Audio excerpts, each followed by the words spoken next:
So welcome everybody to Monday Night Mini Teaching with me. Thank you for joining me. It seems to be becoming quite popular. So thank you for everybody for making time to come on. And so tonight's topic, and if you have any questions, just, like raise your hand. There should be like a raise your hand. And if you have any questions relative to that, just raise your hand. You can jump in anytime and throw questions at me. We'll probably go for about half an hour, 40 minutes at the most, and we'll see where we kind of end up.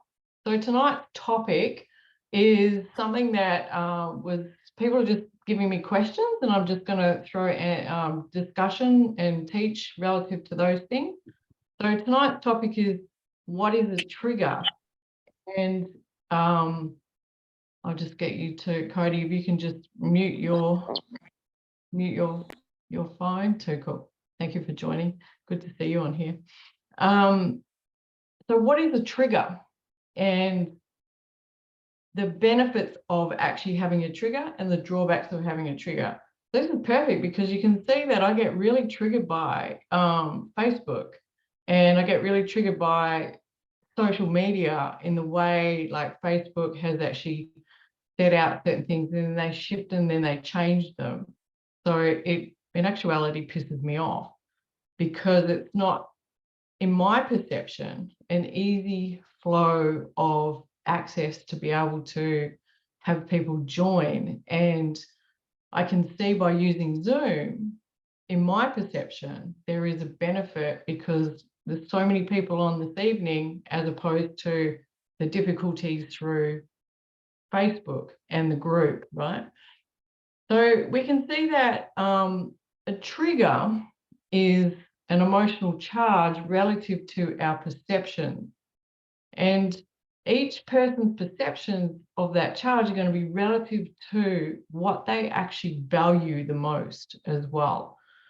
So we can say that if you find yourself with an emotional charge or a trigger, it's a feedback mechanism to let you know that either you have an unrealistic expectation on something to live outside its values, and you have an unrealistic expectation of someone or something to live inside your values. And so we start to actually look at it in a perceptual way. And so for example, like it's important to me to be able to teach, and it's important for me to be able to share a message.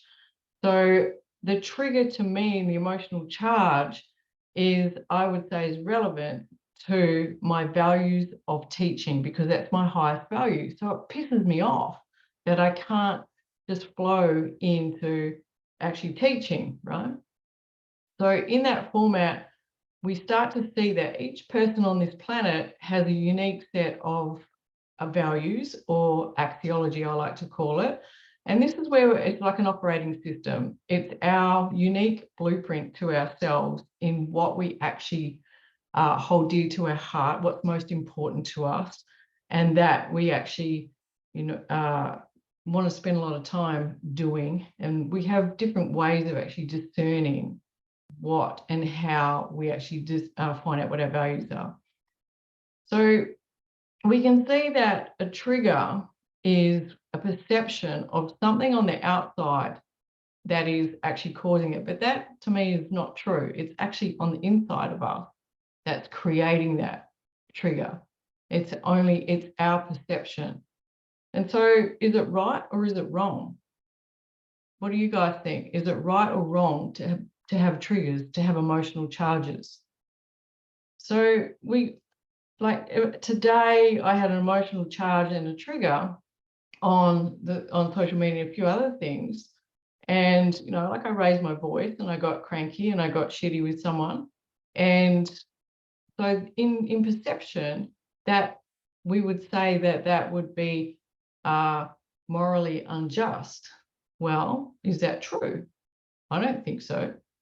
One of the biggest things that we start to see when we have triggers is that we also have social conditioning that is a perception that's placed upon us on how we potentially should be or should act in the world. And I like to say, just be fucking authentic. Like, be who you are. Be authentic in who you are. And if people around you can't cope with that, is that your problem or their problem? Or is it a combination of both? Yes, triggers help us grow, absolutely. The triggers of the emotional charges are actually there to actually help us grow. And it's, to me, without these particular emotional charges or anger and frustration, resentment, etc., we don't actually tend to step up. We don't tend to actually grow. We tend to actually like hide behind particular things. We want to remain a victim as such, like relative to our perception of how life should be. And again, like this to me is what I call a moral hypocrisy, because nature abhors a vacuum and it has a balance of everything inside of it. And when we have an expectation that life should be one-sided, we're living unrealistically. Life in actuality is both sides. It is challenge and support. So we could say an emotional trigger is not always just negative. We can have an emotional trigger that is ecstasy or ecstatic or excitement. And we tend not to actually judge that as being wrong or being labeled bad. But in essence, it's still an imbalance when we have an emotional trigger that tips us up to excitement. And being aware of the two sides of things is relevant to that. So one of the things,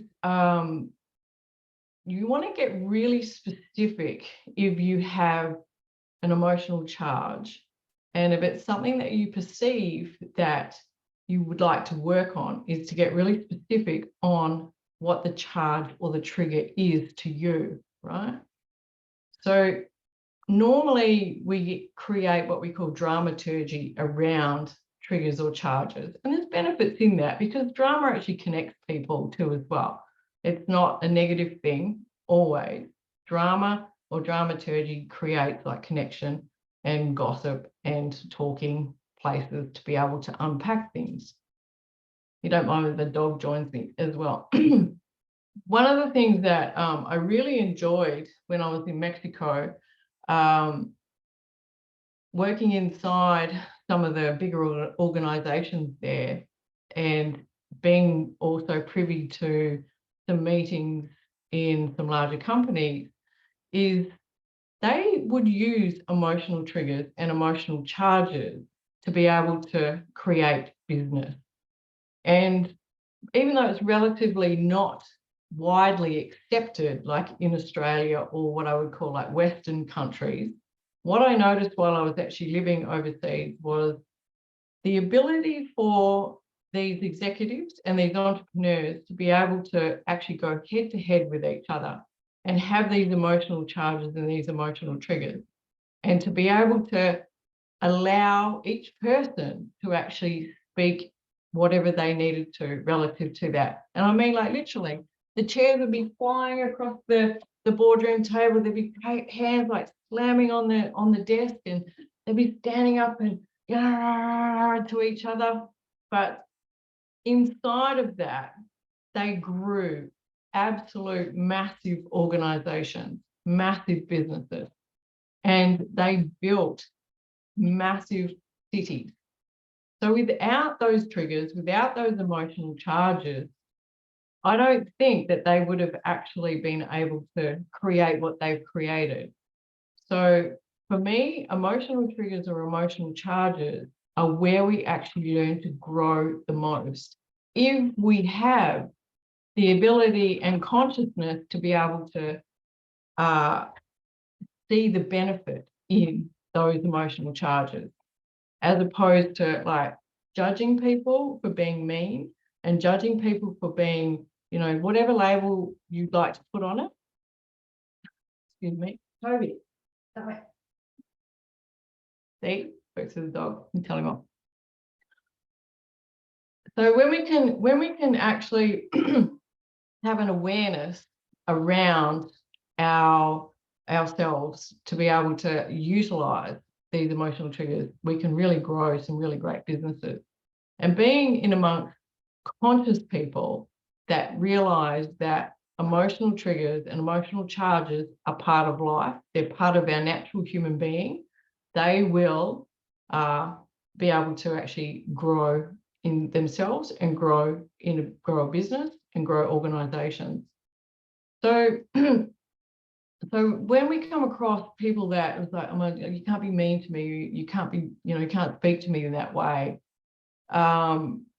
we can really ask the question to that particular person and see where they are in terms of consciousness, right? And what their perceptions are around receiving constructive criticism or being challenged in an environment or being able to deal with conflict, because conflict serves. And it's an unrealistic expectation for anybody on this planet to be able to perceive that we are going to be able to have no conflict, because there is no peace without war and there's no war without peace. And peace and war together create massive organizations, like massive businesses. And that's where things actually evolve and change and grow. So to me, it's an unrealistic expectation not to have an emotional trigger. If you were to say that each person on this planet was to come into a state of pure bliss and peace and be kind, etc., nothing would happen. Nothing would grow. There would be, we'd just become fat and lazy and still plugged in as immaturity. So in the essence of that, I'd like to actually sort of like close up on, like, when you do have an emotional charge or an emotional trigger, become extremely present in the moment and ask yourself, like, what are the benefits to me of actually having this trigger? How is it helping me? And how is it actually serving me? What is it actually giving me? What am I gaining from having this trigger? As opposed to saying, I need to get rid of it, I need to remove it. Let's get very present with it. What's it actually providing for you? What message is it trying to reveal to you? What is the benefit to you relative to your most important axiology or your highest values or your mission or your business or yourself? So hopefully, Tony says each person is going to do in circumstances what their particular person feels in their best interest, uniquely to their past experience. This is all 100% governed by the subconscious. Your triggers are just beliefs being fired to give us some information that our subconscious beliefs are in our best interest to survive and thrive. Well, I wouldn't say 100% that is being governed by their subconscious, that we have subconscious and unconscious components, and the trigger is the limbic system. That is like really, you could say to the ratio of perception, how that person is actually reacting and responding. If they have no awareness of their trigger and how it's actually helping them, they may become just like an animal reacting and act in that format in self-preservation. But if there is a relevant element of consciousness or awareness to being connected to the trigger and connected to the emotional charge, but not wanting to get rid of it to be able to utilize that, there is an element of prefrontal cortex and there is an element of a higher-minded consciousness that comes in. So I can actively use emotional-based triggers with consciousness to be able to drive something, to achieve something. This is what I did see in Mexico too as well, right? There was an element there that was conscious, not in the subconscious. There was I shouldn't say not, there was still that part, because we can never get rid of that. They were connected, they were aligned, and they were actually being utilized to create. And I'm just going to say, like, in the essence of this, triggers and emotional charges are relative to nature, and nature abhors a vacuum.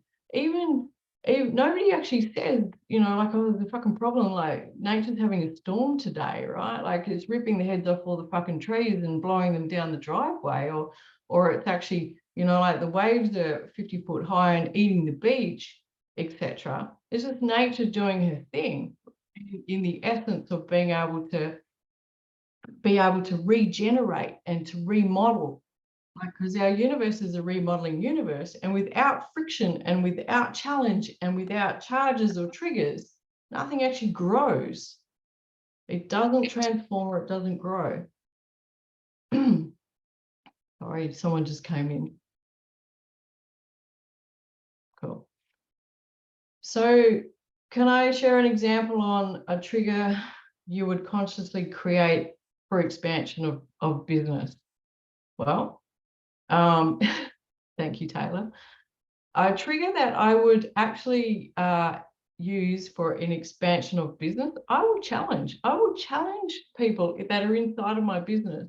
I will literally, you know, I had a trigger today, like Renee's on, she knows all about it. I had a trigger with her today relative to some of our landing pages that we're building, and in terms of the graphics and the layout and like the aesthetic component to it, like it was not pleasing to me. So I used that trigger to be able to make a change, right? So bringing to awareness in that means to actually potentially heighten the expression or heighten the emotion, like relative to that, because the words I use is that it's very close to my heart to be able to share with full intention the way that my branding needs to be. And I see that if I don't care about my branding, then it's going to be actually energetically infused through most things and then felt by the clients or by people that are literally wanting to connect. And so to have conscious intention to actually raise the vibration or raise the energy or have conflictive energy to be able to make a change, actually to me demonstrated that I was actually carrying with intention to be able to look at the definitive components of the branding, and because that's intentional. And when we place conscious intention behind the things or within the things that we're trying to create, we will have conflict, we will have triggers, we will have emotional charges to that because they are valuable to us. So that which is valuable to us, we'll find that we will actually end up get most triggered or most charged to. So inside of that, we can look at like consciously creating cause and effect too as well. And knowing that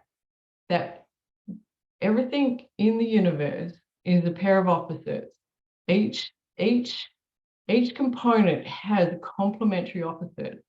And when we're consciously aware to create or expand in business, we want to consciously place our conflict in certain areas that we know that we're going to create growth, right? So nothing actually grows without a challenge or without friction or without emotion behind it. So I see that the benefits of emotion brings you into awareness that it's either out of fair exchange or it's really triggering. That is what is most valuable to you. And you can say that you care a fair bit about that. So, you know, that's why I say the benefits of a trigger is going to bring you to a heightened sense of awareness of what's most important to you, what you value the most. And if it is, for me, like in building business and being able to teach and to be able to connect with many people around the world, I care a lot about that. So I'm going to fucking say a lot about it. And I'm going to, you know, like get triggered about it and become, most people would use the word passion, but you know, I might just like raise my tempo a fair bit. And, you know, people might say, oh my God, like that's wrong, it's triggered. To me, it actually demonstrates that I fucking care, that I actually care about growing and I care about growing people. Does that make sense? Did that help, Taylor? Thank you. Great, thank you. So triggers and emotional charges, they help. And I don't want to get rid of them. I want to be able to utilize them to be able to consciously and unconsciously grow and expand whatever it is that's important to me. And I hope you guys do the same. So is there any questions about having an emotional charge or a trigger? Nope. Okay. Okay. Well, hopefully that little short teaching was helpful. And next week, if you guys have any questions and if you have any anything you'd love me to do a short teaching on, just drop it in the group, and love to just download and just share with you guys. Okay. Thank you so much. See you all next week. Thank you.